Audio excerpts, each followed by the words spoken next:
On your whiteboard, please tell me, what year does the Cold War begin?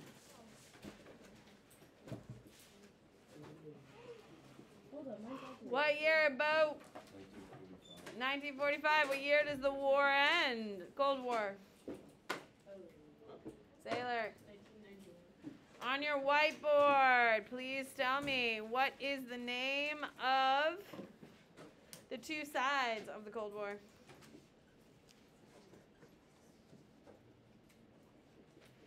Good. Rickert. There you go. On your whiteboard, please tell me, what is the name of,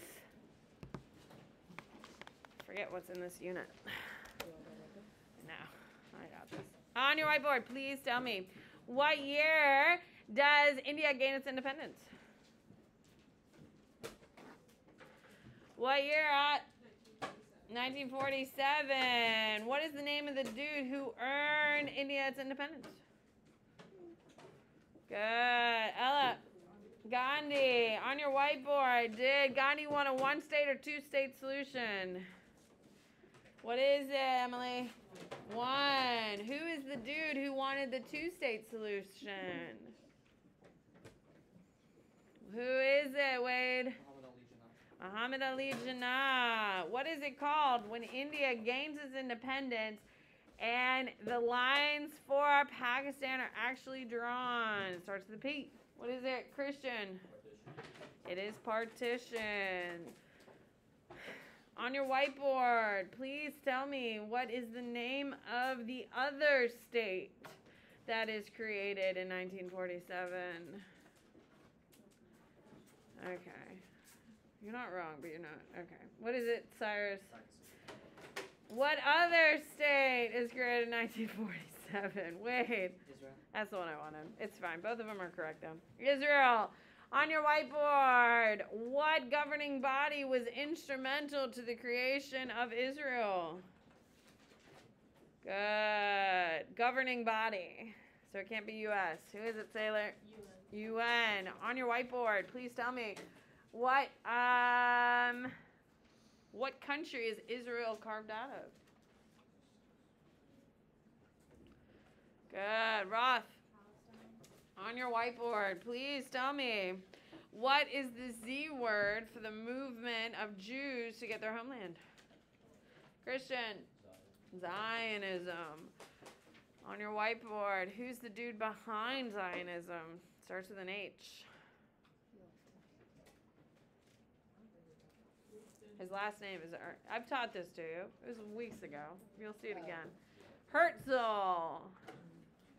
Herzl is Zionism. The Balfour Declaration is also about the creation of the State of Israel, and it was created in what year? Second to last year of the World War II. World War I. I know I said World War II. I meant World War I. No. What is it, Ella? 1917. Both of those things are going to play a role. On your whiteboard, who's the guy who turns China communist? Who is it, Nina? Sorry. Yeah. Who is it? Evan. Mao. What year does Mao turn China communist? This is in your notes, ladies and gentlemen. No. That's when China's dynasty ends. What is it? Haley. 1949. What is the land redistributing that Mao does that'll kill 20 million people called? What is it, Rylan? Leap forward. No. Great Leap Forward. Great Leap Forward directly causes what to occur? To make people love communism again, because no one likes communism at this point. Reese? Cultural Revolution. The Cultural Revolution will usher in what part of Chinese culture that'll be enforcing the standards of communism? What is it, Giselle? Red Guard. On your whiteboard, please tell me, what country What is the name of the U.S.-backed person in Iran that'll be put into power twice? Good. Haley. Mohammad Reza Pahlavi. He is going to be removed from what Iranian elected official who will be removed so Mohammad Reza Pahlavi could be back? Who is the Iranian elected official, Sailor? Mossadegh. Okay. What year does the Iranian Revolution occur in? What year? Will? 1979. What type of ultra-conservative government will be placed in power in Iran? Open up your notes to do better, Evan. Let's go. Come on. Look at your notes, dude. Kira. Theocracy. What is the sect of Islam? Rylan. On your whiteboard, please tell me which country is going to democratically vote for Jacob Arbenz, who is going to challenge the United Fruit Company and then mysteriously get blown up in a car. Who is it, Nina? No, it's not Venezuela. It's what, Penelope? Guatemala. On your whiteboard, please tell me what country... I've already kind of covered that, so I'm skipping it. On your whiteboard, please tell me, what is the name of the country that is going to ask England for its independence via the UN? Good. Christian, you're killing it back there. Who is it? Ghana. Who is the first elected president of Ghana? Who is going to lead Pan-Africanism and Organization of African Unity? Caitlin. Nkrumah, yes. Nkrumah. Yeah, something like that. Okay. On your whiteboard, please tell me, true or false, Ghana will end up in a military occupation. Ford. True. On your whiteboard, what country is Algeria requiring its independence from? Tejas. On your whiteboard, please tell me, what is the name of the fighting force of Algeria during the Algerian War for Independence? Who is it at? FLN, or the National Liberation Front. Who is the president who asked the National Assembly of France to vote on whether they should leave Algeria? Who is it, Micah? President de Gaulle, Charles de Gaulle. He's the guy in the cute little round hat. It's really cute. It is actually really cute. It's French. Of course it's fabulous.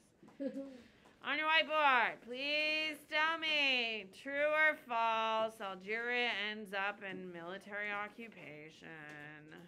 What is it, Giselle? True. Who is the leader of the communist movement in Vietnam? You read his primary source this week, and hopefully you saw how brilliant he was. You may not agree with him politically, but you can agree, damn. Who is it? Bo. Ho Chi Minh. On your whiteboard. I think that's where we left off, yeah? Perfect. Okay, here we go. So, post-Algeria, the French. Post-Algeria, the French are going to give in to independence movements. Why are the French going to give in to independence movements significantly faster, Sailor? No. Roth. Another, with a little more clarity. You're not wrong, but they don't want another war like? Algerian Revolution. It's very costly for these French boys, okay? They're going to lose a lot of people in Algeria, and they don't want to have it. So they're going to give their independence away pretty quickly, okay? Vietnam is going to turn communism, okay? And you're going to see it's under the leadership of Ho Chi Minh. The North is going to turn communist. The South is going to try to oppose it. The United States comes to the aid of the South. The USSR comes to the aid of the North. They are going to fight on the peninsula from 1956 to 1975. Does the U.S. win or lose? We lose. How many wars do we win post-World War II? None. I mean, I guess technically we win Kuwait. No, we don't. No, we don't. We don't win Kuwait because then we have Saddam Hussein. And guess what? We got to go back 10 years later and kill. Yes, that doesn't really work out well either. So, okay, we have won no wars post-World War II. However, World War III is coming quickly. Just kidding. Hey, don't say that. Just kidding. Just kidding. Just kidding. China's not returning our phone calls. China's not returning our phone calls. Putin is about to hit his 1-year anniversary of his invasion of Ukraine. And the U.S. commander of our armed services came out yesterday and said it is a lose-lose situation. There's no way in strategy, performance, or capability can the Russians win Ukraine. Do you think he's going to resign softly? So now the United States is just kind of stressed. How far have we pushed Putin, and what will his response be? Also yesterday, Russian, or 2 days ago, but we found out yesterday, a Russian plane went 200 miles into Poland. No, they didn't bomb it, but they went all the way in 200 miles. Now, crossing borders you're not supposed to do. Yes, we know that. If you kind of cross a border and you're like, oh shit, and you turn back around really quickly, is anyone gonna... It's not that big of a deal, but you shouldn't do it. 200 miles into a country? Is that a concern? Yes. So Poland is on high alert right now. Poland is also a UN nation. Sorry, Poland. Not a UN nation. It is in NATO, a North Atlantic Treaty Organization. And if anything happens to Poland, what does the rest of NATO have to do? Fight. Yes. So I am in no way telling you World War III is going to break out. But things are way more exciting than it should be. Here we go. That's one way to look at it. So, you need to know that communism is going to spread from Vietnam into Laos and Cambodia. And we're going to talk about Cambodia today. That is a hot mess. Your next country is Egypt. Egypt is going to gain its independence from Egypt is going to gain its independence from England, except in what part of Egypt is held by the British? What do you got, Wade? The Suez Canal. The British are going to hold on to the Suez Canal. Rylan, why are the British going to hold on to the Suez Canal? So they can control trade. Control trade, and they also make crazy amounts of money. Okay? Egypt is doing financially incredibly well right now. It's doing so well, it's building a city in the desert from scratch. That is how well they are doing economically. And about 5% of their GDP comes from Suez Canal. 10% comes from tourism, and the rest is coming from outputs of it. Okay, so here we go. England controls the Suez Canal. Let me try this again. A gentleman by the name of Gamal Abdel Nasser is going to rise into power in Egypt. He is going to turn Egypt into an Islamic socialist state.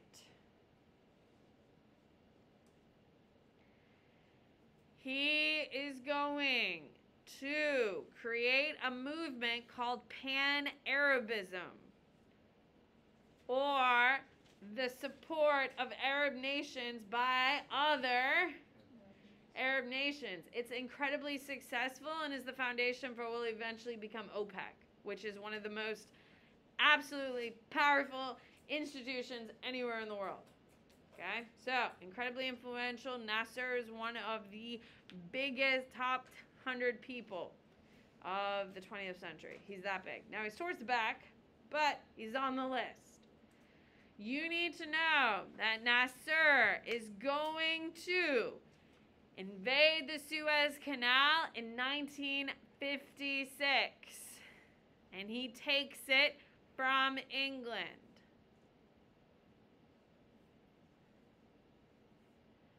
Once he takes it from England, England commands Israel to invade the Suez.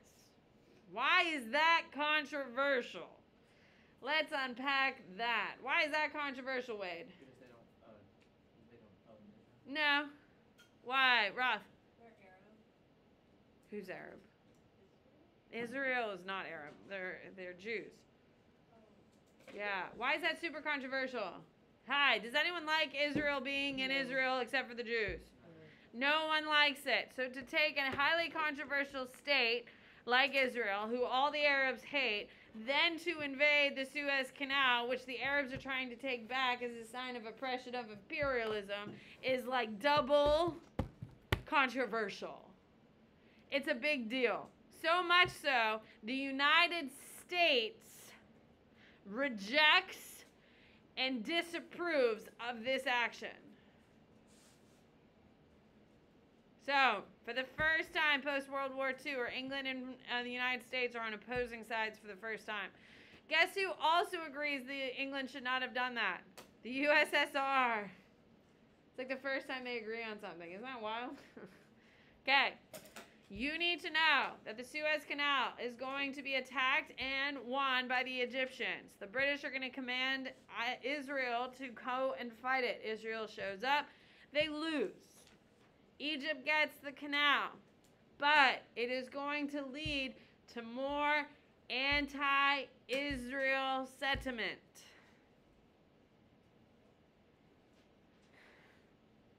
Okay?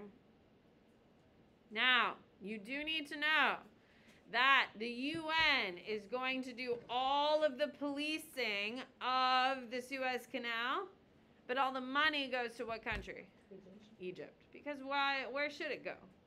Because that's where the land is. The land is in Egypt. It should go to Egypt. But the UN does the peacekeeping or does the security to ensure that every nation has equal access. And that is pretty much how it's held today. Now, what fighting force it makes up the largest percentage of UN peacekeepers? The U.S. All right. No. We protect it. We protect, and it's our technology protects it because we're one of the nations that do benefit from the Suez Canal being open because we're the world's largest GDP. So we are protecting it. We pay for a lot of the technology in it, but we do not get any of the resources. But our GDP does depend on worldwide trade. Andreas. You said Nasser turns Egypt's government into a socialist? Islamic socialist. Okay. Nigeria. Okay, even my AP Comp kids don't know all this yet. Look how much you're going to know here shortly. Here we go. Nigeria has Christians and Muslims. They are going to have a civil war called the Biafran Civil War. Okay. You need to know that at the end of the Civil War, things settle. But then there's a military coup. Okay? There's a military coup that will rule until 1999.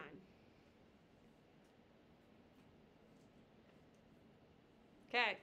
In 1999, this is where you actually really need to retain content. Here we go. In 1999, they're going to create the Fourth Republic of Nigeria, which is the present day government structure.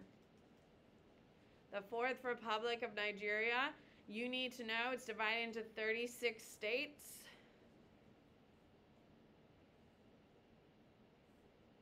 That are trying to mitigate or stop ethnic and religious tensions. How many states? 36. There's a mix of Sharia law and secular law in Nigeria. So there's two law codes. Secular, which means no religious backing, and Sharia. Okay? One of their biggest problems is oil because it causes huge wealth gaps. The military coup from the Nigerian military? From people in Nigeria. There's no government in place when the coup occurs. Okay. That's all you need to know for Nigeria. Okay, Canada. Are you passionate about Canada? Everyone loves Canada. It's called the Quiet Revolution. Write it down. Canada, man. These people. These people. Are you ready? Canada is owned, part of it is owned by England, part of it is owned by the French. What part's owned by the French? Quebec.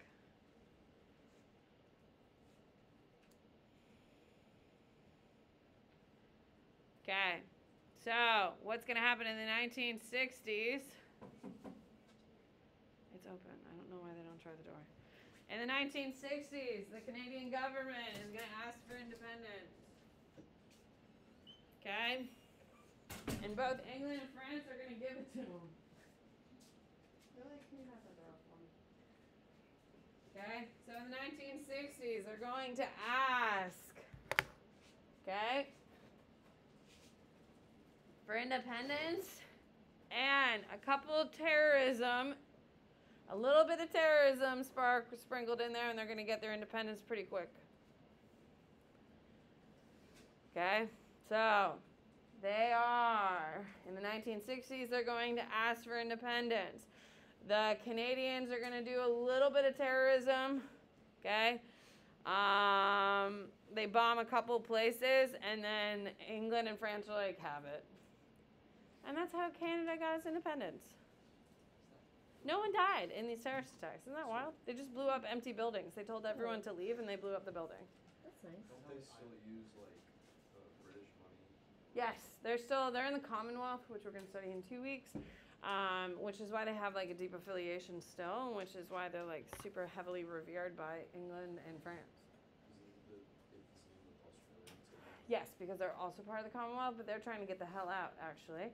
They are getting paperwork together, and they're going to ask for their official independence from the Commonwealth. Because no one, like, Commonwealth, all the countries that were British were given the option in independence they could be a part of the Commonwealth or not. Majority are going to stay in the Commonwealth or have equal trade amongst them in order to promote economic continuity. And most of them are going to stay. But now that the Queen's dead, no one really wants Charles in head of it because no one really likes Charles.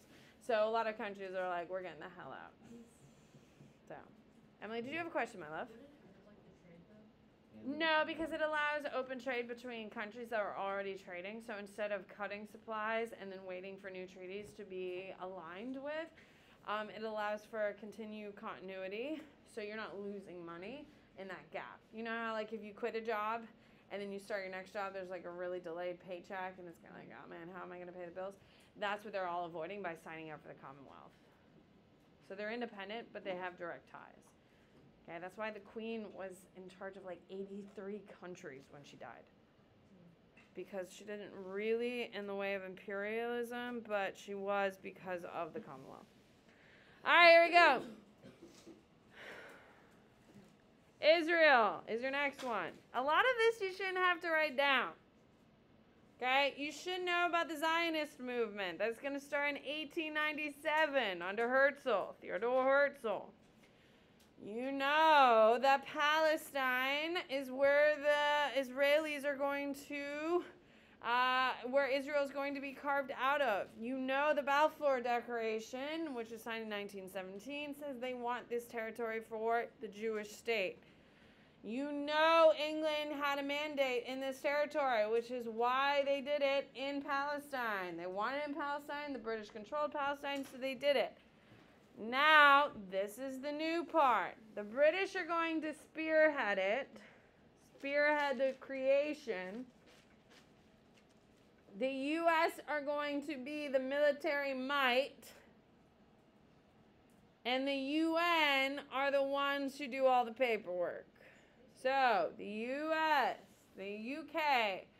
are going to be the ones spearheading the whole project. The U.S. is going to be the military might to carve out the territory, and the UN is the ones doing all the paperwork. Okay? You need to know that the Palestinians are going to wage war immediately.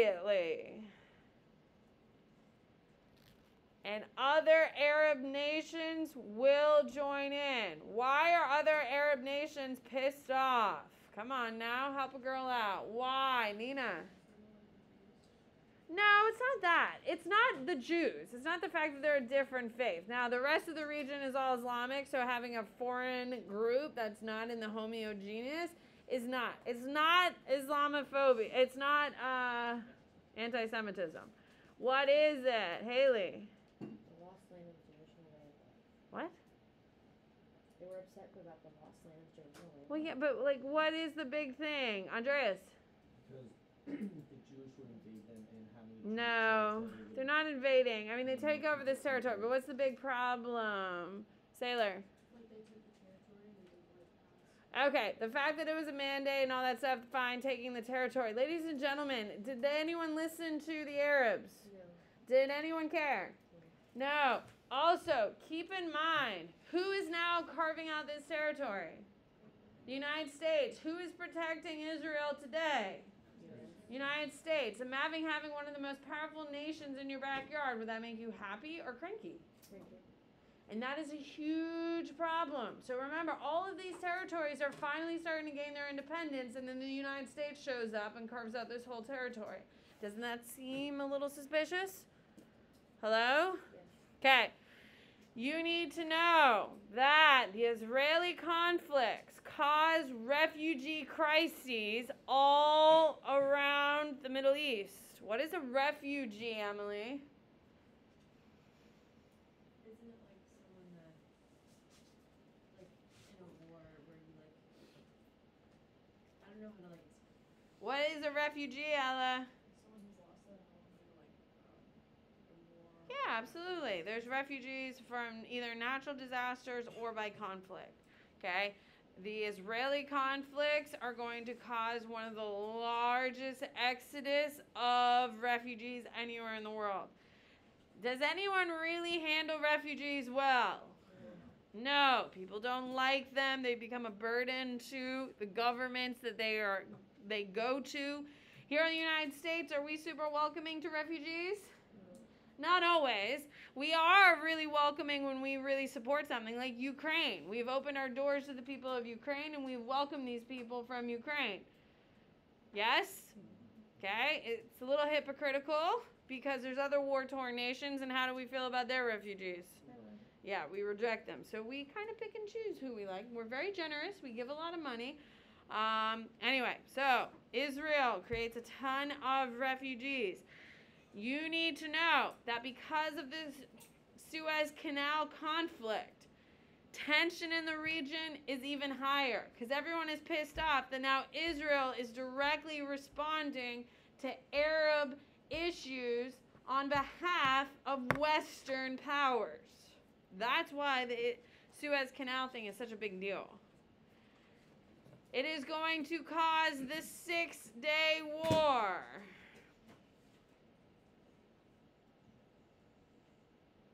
Okay, and then there'll be a pause, and then you have the Yom Kippur War. I want you to write these down. I just want you to know from these that these conflicts are occurring because the people in the Middle East are rejecting Israel. So it's not like everyone's like, oh, okay. And it isn't just terrorism bombings. It is actual open war as well. It gets so bad that Jimmy Carter, U.S. president, is going to call the Camp David Accords. Can you go back a second? For what? I was running for the war. Okay, so the Camp David Accords are going to be held by Jimmy Carter. This is when he gets the leader of Israel and Palestine together to discuss peace. Jimmy Carter gets a Nobel Peace Prize for this. He really does. Okay, so Camp David Accords are going to create a tumultuous peace. There really aren't any more full-on military attacks on each other. Write it down. Post-Camp David Accords, there are no more full-on military attacks against each other. It's now all terrorism. Like this week, for instance, a Palestinian truck driver drove his truck into a bus stop and killed 3 Israeli children. Yeah. Why do they hate each other so much? Because of the Israelis taking over the territory of the Palestinians and driving them out. Now, on the flip side, Israel has done atrocities as well. So don't think it's just the Palestinians here, because that is absolutely not the case. It goes back and forth. But the war is no longer military fought, it's now terrorism being fought. Is everyone clear on that? All right. There you go. All right.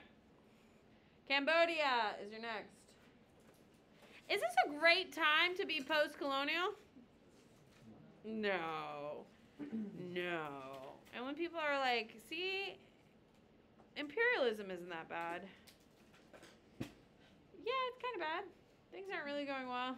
Okay, Cambodia. You need to know that Cambodia is going to turn communist post-independence from France.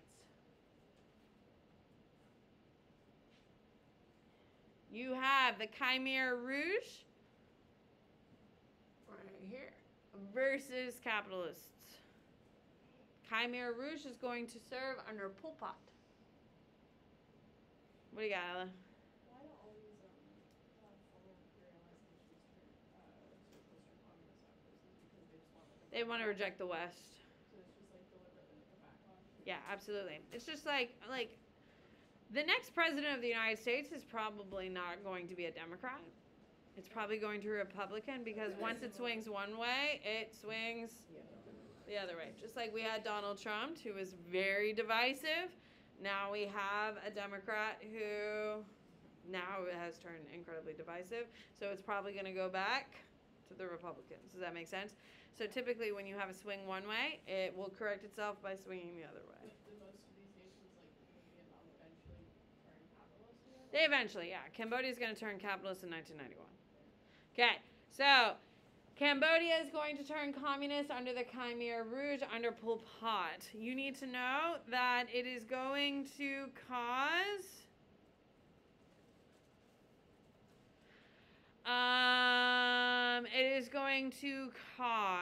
a famine and a slaughter of 1/4 of their population. 1/4 of their population are going to be literally killed and put into ditches. It is an absolute bloodbath in Cambodia. What do the United States do? We don't really do anything. Now, in fairness, we are getting our butts kicked in Vietnam. Yes. We just closed out of Korea. How popular are those wars in the United States? So, getting involved in Cambodia, is that what the American people want? No. So we're sitting back watching. So it's a really tough spot. Can we agree? 1/4 of their population is going to die. You need to know that 1977, Vietnam is going to invade. 1989, Vietnam is going to leave. And 1991, Cambodia has free elections and becomes a capitalist state. What do you got? Do you have a question, Ross? You're good? Yeah. Are you doing something fun today when you leave? No, I'm going to the doctor. Will you get lunch out at least? Probably. Yeah, well, that's something to look forward to. All right. Women in South Asia. We're almost done. See this and then that. Sailor looked like I just killed a cat in front of her. Women in South Asia. By the way, your first prime ministers ever in the world are going to be in? So, when we talk about how advanced America is, how we doing on world leader status? Yeah, that would be a no-go, bro. So, however, yesterday we did have a female candidate for the Republican Party come out and challenge Trump directly, which is a big deal. Her name is, oh my God, I can see her face. Nikki Haley. She's a former South Carolina governor. She used to be the UN representative under the Trump administration, and she's officially declared. Now, am I saying she's going to win? No. Who knows? 2024. Whew. It's going to get wild. Oh my God, it's next year. Huh? It's next year. It's so quick. It is. Oh, God. It's November, though, so it's a while into it. Here we go. You need to know that the first prime minister, female prime minister ever, is in Sri Lanka, which is over by India. And she's elected in 1960. Okay. You need to know that in Pakistan in 1988, they also have a female prime minister.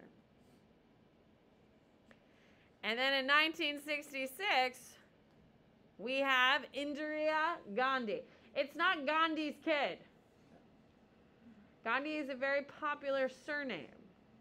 Okay, so Gandhi, this is not all the same family. Okay.